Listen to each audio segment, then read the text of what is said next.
Orde Baru, masa pemerintahan yang dikenal dengan sosok kepemimpinan yang otoriter. Namun dalam segi ekonomi berkembang pesat pada masa ini. Lahirnya pemerintahan Orde Baru ini tidaklah lepas dari kepemimpinan dalam era Orde Lama. Terdapat faktor yang menyebabkan terjadinya Orde Baru, mulai dari faktor politik, ekonomi, dan lain sebagainya. Terjadinya peristiwa G30 SPKI merupakan sejarah kelam bagi bangsa Indonesia yang terjadi pada pemerintahan Orde Lama. Dalam peristiwa tersebut membuat 6 jenderal dan perwira ditemukan tak bernyawa di sebuah lubang di dalam keadaan yang tragis. Peristiwa ini membuat masa pemerintahan Orde Lama yang dipimpin oleh Bapak Soekarno mengalami kekacauan di bidang politik. Selanjutnya terjadi inflasi di berbagai bidang kehidupan, juga merupakan faktor tenggelamnya Orde Lama. Dengan adanya problematika membuat rakyat membuat 3 tuntutan: pembubaran PKI dan jajarannya, pembersihan kabinet Dwikora, dan menurunkan harga sembako. Untuk mengatasi tuntutan rakyat tersebut, Presiden Soekarno bersama jajarannya mengadakan sidang rapat dan mengeluarkan Super Semar. Dalam Super Semar tersebut disebutkan bahwa Bapak Soeharto yang berpangkat sebagai Mayor Jenderal pada saat itu dipercayai untuk menjaga keamanan serta membantu mengatasi hal tersebut. Saat adanya Super Semar, maka lahirlah masa pemerintahan Orde Baru. Masa pemerintahan yang berlangsung sangat lama, yaitu 32 tahun, dan sangat dikenal dengan pembangunan ekonominya.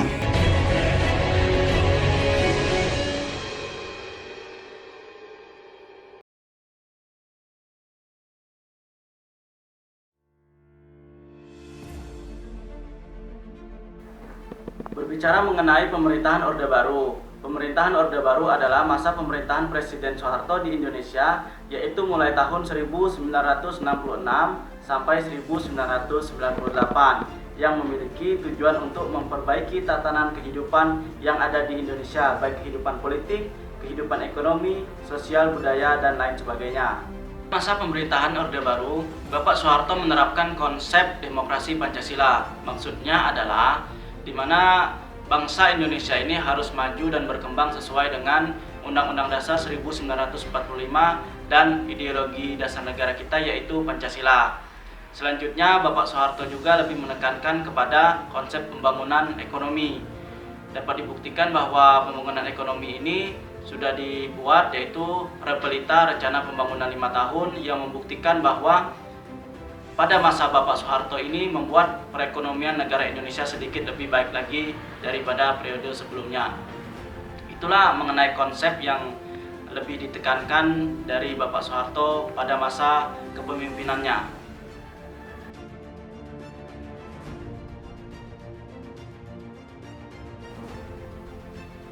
Pada masa pemerintahan Orde Baru ini, Bapak Soeharto membentuk kebijakan-kebijakan, baik itu kebijakan politik, ekonomi, ketatanegaraan, dan agama. Kebijakan politik yang dibuat oleh Bapak Soeharto ini, yang pertama itu adalah adanya pemilu pada tahun 1971. Pemilu ini diharapkan berbeda dengan pemilu-pemilu sebelumnya. Selanjutnya disederhanakan partai politik. Kita tahu bahwa sebelumnya partai politik di Indonesia ini sangat banyak, seperti NU dan lain sebagainya. Itu disederhanakan hanya menjadi 3 partai politik. Yang pertama itu PPP, yang kedua itu PDI, yang ketiga itu adalah golongan karya. Selanjutnya, kebijakan politik yang paling diingat oleh kita semua itu adalah dui fungsi ABRI, di mana pada pemerintahan Pak Soeharto ini ABRI itu memiliki peran ganda. Mengapa demikian? Karena ABRI di sini selain sebagai tentara Indonesia untuk mengamankan negara Indonesia, dia juga berkecimpung di kehidupan politik. Contoh saja di MPR dan lain sebagainya. Jadi pada saat itu ABRI itu menjadi dominan pada masa Bapak Soeharto. Selanjutnya yang terakhir, Bapak Soeharto menerapkan P4, yaitu pedoman, penghayatan, dan pengamalan Pancasila. Hal ini bertujuan untuk bisa membuat masyarakat Indonesia hanya satu ideologi, yaitu ideologi Pancasila. dan P4 ini diterapkan di dalam kurikulum di sekolah. Yang kedua itu pada bidang ekonomi. Jadi kebijakan yang dibuat oleh Bapak Soeharto untuk mengembalikan keadaan ekonomi pada saat itu adalah dengan membuat rencana pembangunan 5 tahun. Pemerintahan Orde Baru memiliki slogan yang menunjukkan fokus utama mereka dalam memberlakukan kebijakan ekonomi, yaitu trilogi pembangunan. Yang dimana trilogi pembangunan itu satu, yaitu pertumbuhan ekonomi yang cukup tinggi. Yang kedua itu pemerataan pembangunan dan hasil-hasilnya. Yang ketiga itu stabilitas nasional yang sehat dan dinamis. Trilogi pembangunan tersebut menjadi dasar pembangunan Bapak Soeharto untuk membentuk yang namanya itu Repelita. Rencana pembangunan 5 tahun atau Repelita ini sampai tahap ke-6. Yang pada tahap pertama itu disebut dengan Repelita 1, itu dimulai pada tahun 1969. Bukan tanpa dasar yaitu dibentuknya Repelita ini, tapi karena trilogi pembangunan ini sangat dibutuhkan untuk mengembalikan perekonomian masyarakat pada saat itu.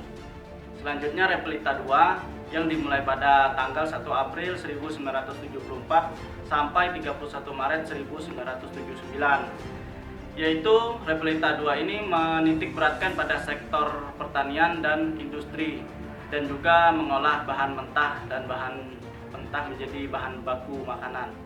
Selanjutnya itu Repelita 3 yang dimulai pada tahun 1979 sampai 1984. Pelita 3 ini menekankan pada trilogi pembangunan dengan menekankan pada azas pemerataan. Azas pemerataan tersendiri ini terbagi menjadi beberapa. Yang pertama itu pemerataan pemenuhan kebutuhan pokok rakyat. Yang kedua pemerataan kesempatan memperoleh pendidikan dan pelayanan. Yang ketiga itu pemerataan pembagian pendapatan, dan yang keempat itu pemerataan kesempatan kerja. Yang kelima itu pemerataan kesempatan berusaha. Yang keenam itu pemerataan kesempatan berpartisipasi dalam pembangunan. Selanjutnya itu pemerataan penyebaran pembangunan, dan yang terakhir itu pemerataan memperoleh keadilan. Jadi itu titik fokus dari Repelita 3. Selanjutnya masuk ke Repelita 4. Repelita 4 ini melanjutkan dari Repelita 3 pada tahun 1984 itu sampai 1989. Di mana Repelita 4 ini menitik beratkan pada sektor pertanian menuju swasembada pangan dengan meningkatkan industri yang dapat menghasilkan mesin-mesin sendiri. Jadi lebih terfokus agar Indonesia menjadi swasembada beras sendiri tanpa harus dari luar. Selanjutnya ke Repelita 5 itu pada tahun 1989 sampai 1994. Repelita 5 ini menitik beratkan pada sektor pertanian untuk memantapkan swasembada pangan. Jadi yang Repelita 4 tadi baru untuk ingin membuat swasembada, dan yang kelima ini sudah memantapkan swasembada pangan. Dan yang selanjutnya itu Repelita 6 itu dimulai pada tahun 1994, sebenarnya itu sampai 1999. Tapi berhubung karena ada gerakan reformasi, terjadi konflik, kekacauan, sehingga Repelita 6 ini tidak berjalan lama, namun juga berfokus kepada sektor ekonomi, industri, pertanian. Itulah kebijakan Bapak Soeharto dalam bidang ekonomi. Jadi Bapak Soeharto ini lebih menekankan di Indonesia pada masa Orde Baru itu meningkatkan perekonomian masyarakat Indonesia menjadi lebih maju, dan hal itu terbukti. Ekonomi Indonesia pada saat itu maju dengan pesat dengan adanya Repelita ini. Jadi Bapak Soeharto dikatakan berhasil membangkitkan perekonomian Indonesia yang sebelumnya sudah terpuruk. Namun seiring berkembangannya zaman, pada tahun 1998 itu banyak terjadinya peristiwa-peristiwa demonstrasi dan lain sebagainya yang menuntut Bapak Soeharto untuk mundur dari jabatan. Hal ini karena banyak dari mahasiswa menganggap kepemimpinan Soeharto itu sudah melebihi batas. Maksudnya harus ada perkembangan yang lebih maju lagi, karena pada tahun itu juga terjadi krisis ekonomi krisis politik dan lain sebagainya. Selanjutnya, pada masa pemerintahan Orde Baru, Bapak Soeharto membentuk atau membuat suatu kebijakan di bidang ketatanegaraan. Kebijakan-kebijakan tersebut antara lain adalah yang pertama, Indonesia negara hukum yang menganut sistem konstitusi. Yang kedua, Presiden menyelenggarakan pemerintahan tertinggi di bawah DPR. Selanjutnya, Menteri sebagai pembantu Presiden dan juga kekuasaan Presiden itu tidak terbatas. Jadi dalam sistem ketatanegaraan Indonesia itu hampir sama dengan yang sebelumnya, cuman di sini menurut saya semua itu pada masa pemerintahan Pak Soeharto belum terlaksana sepenuhnya di dalam sistem ketatanegaraan ini. Yang terakhir, kebijakan politik Bapak Soeharto dalam bidang agama. Dalam bidang agama, Bapak Soeharto itu masih mempertahankan Pancasila itu sebagai ideologi dasar negara Indonesia. Bapak Soeharto juga menekankan bahwa seluruh masyarakat Indonesia harus dapat mengamalkan nilai-nilai yang ada di dalam Pancasila tersebut. Yang kedua, pada zaman Bapak Soeharto ini juga dibentuk yang namanya itu Menteri Agama. Hal ini bertujuan untuk membantu Bapak Soeharto di dalam mengurusi urusan agama. Selanjutnya dibentuk juga beberapa lembaga-lembaga keagamaan seperti MUI dan lain sebagainya, dan kebijakan ini dibuat untuk mempermudah Bapak Soeharto untuk membangun Indonesia menjadi lebih baik lagi.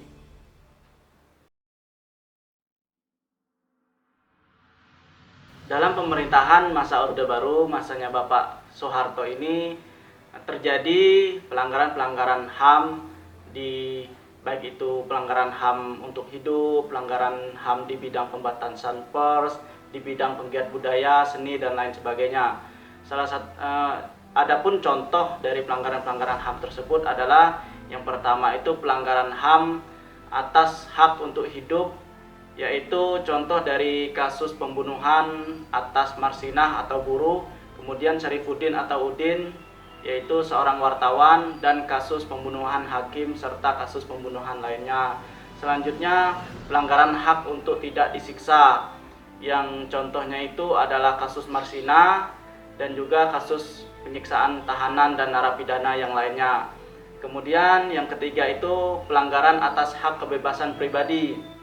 Hal ini dicontoh pada saat pelarangan pementasan teater, yaitu berupa Rendra, Ratna Sarumpait, Iwan Fals, dan banyak penggiat seni lainnya itu dibatasi untuk kebebasan pribadi. Padahal di dalam HAM itu kan sudah ada yang namanya kan kita tuh bebas mengungkapkan pendapat. Jadi selanjutnya yang keempat itu pelanggaran hak beragama. Contohnya itu adalah pelanggaran jemaat Ahmadiyah di Lombok Timur. Selanjutnya pelanggaran hak untuk diakui sebagai pribadi dan persamaan di hadapan hukum. Contoh dari pelanggaran ini adalah peristiwa pengadilan massa atas mereka yang dituduh pencopet atau perampok di satu pihak, dan pemberian izin kelonggaran pelaku untuk pidana korupsi yang tidak segera dieksekusi, misalnya kasus Akbar Tanjung. Selanjutnya pelanggaran atas untuk berkumpul, berapat, dan berserikat, yaitu pelanggaran pertemuan. Selanjutnya pelarangan hak untuk menyampaikan pendapat di muka umum.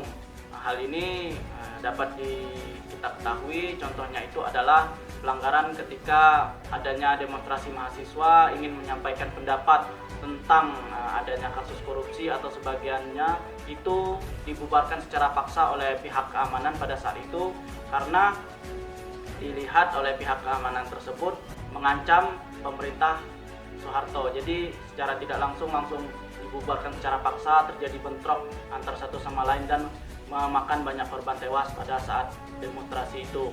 Jadi itulah pelanggaran-pelanggaran yang terjadi pada masa pemerintahan Orde Baru. Pelanggaran-pelanggaran tersebut merupakan suatu kejadian yang sangat sadis, ada yang dibunuh, disiksa, dan juga pembubaran massa, kekerasan terhadap mahasiswa.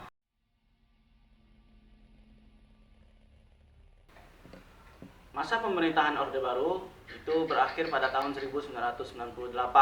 Hal ini dikarenakan banyak terjadi peristiwa-peristiwa demonstrasi mahasiswa untuk menuntut agar Soeharto turun dari jabatannya dan ingin membuat suatu kehidupan baru bagi bangsa Indonesia, atau yang lebih dikenal dengan gerakan reformasi.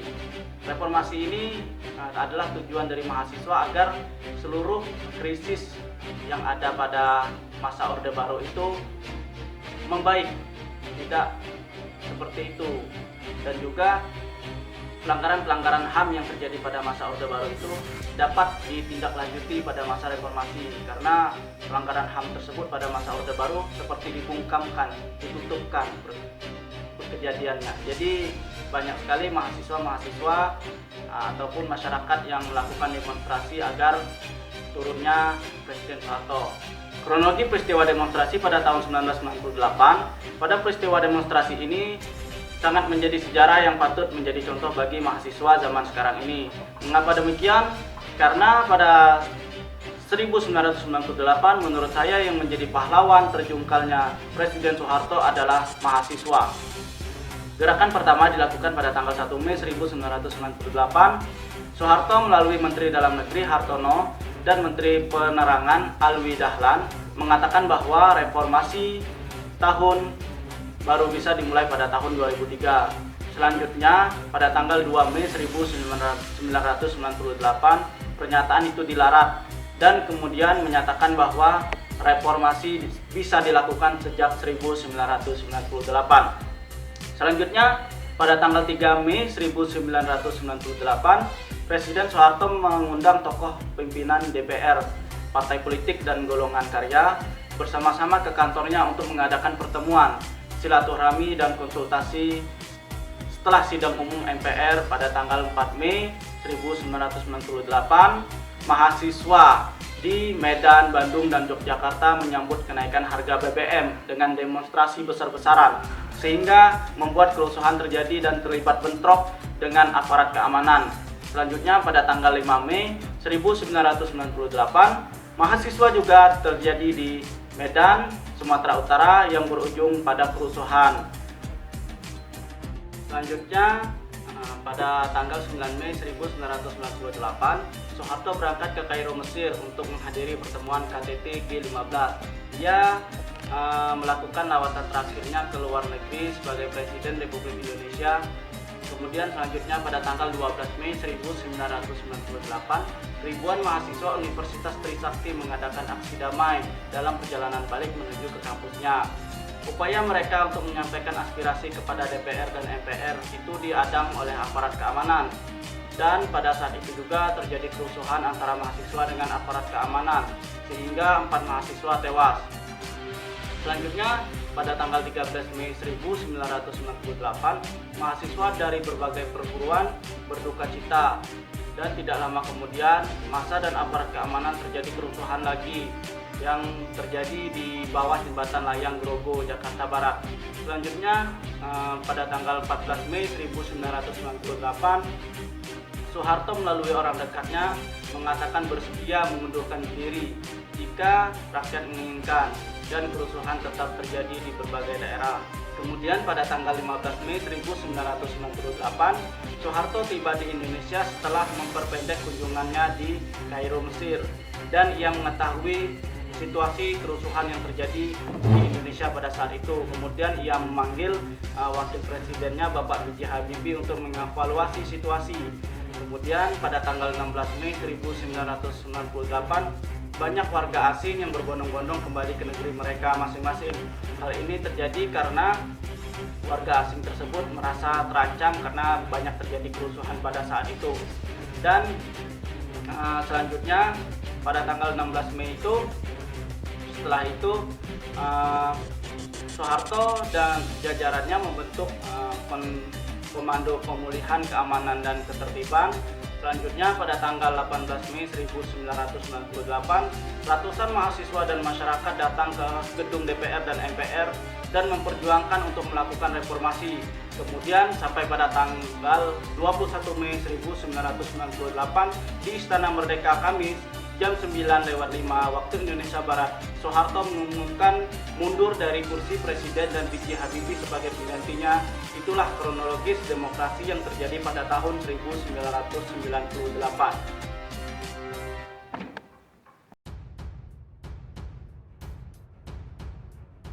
pemerintahan Orde Baru pada masa tahun 1968 sudah banyak terjadi kekacauan di mana-mana dan terjadilah yang namanya reformasi. Reformasi ini dipengaruhi oleh berbagai faktor terjadinya reformasi. Yang pertama itu adalah terjadinya krisis politik yang sudah sangat luar biasa pada tahun 1998. Yang kedua, Soeharto ingin melaksanakan 5 paket undang-undang politik yang melahirkan demokrasi semu atau rekayasa. Hal tersebut ditolak oleh mahasiswa ataupun masyarakat karena paket undang-undang politik yang 5 itu tidak sesuai dilaksanakan di Indonesia, dan juga dipikirkan masyarakat bahwa Soeharto sudah menjabat selama 32 tahun, tidak ada perkembangan yang signifikan di bidang politik, dan juga korupsi itu merajalela pada saat akhir dari Orde Baru ini. Selanjutnya, sudah saya katakan tadi, banyak terjadinya korupsi, kolusi, dan nepotisme pada saat Orde Baru itu. Kemudian pelaksanaan dui fungsi ABRI yang dianggap sudah tidak maksimal lagi untuk diterapkan. Dilihat dari masa Orde Baru, fungsi ABRI tadi kan ada 2, yaitu sebagai keamanan dan terlibat di politik. Bagi masyarakat, mengingat sudah berkembangnya zaman, dui fungsi ABRI tersebut sudah tidak maksimal lagi karena dipikir politik diikut campurkan oleh orang dari staf keamanan itu tidak baik karena melakukan dua fungsi sekaligus ABRI tadi. Habis itu masyarakat juga berpikir bahwa setiap masyarakat ingin berpendapat, mereka tidak diberi kebebasan. Hal ini tadi masyarakat berpikir bahwa banyak terjadi pelanggaran-pelanggaran HAM yang terjadi pada masa Orde Baru, sehingga membuat mahasiswa dan masyarakat ingin mengembalikan masa kejayaan Indonesia atau membuat Indonesia sedikit lebih maju lagi, yaitu dengan adanya reformasi ini. Dan juga banyak kejadian tersebut membuat masyarakat Indonesia menjadi tidak percaya lagi terhadap Presiden Soeharto untuk memimpin Indonesia lagi, karena dipikir Presiden Soeharto memimpin dengan gaya kepemimpinannya seperti itu sudah membuat Indonesia tidak dapat berkembang menuju lebih baik lagi ke depannya. Itulah mengenai faktor-faktor yang menyebabkan terjadinya reformasi di Indonesia pada tahun 1998.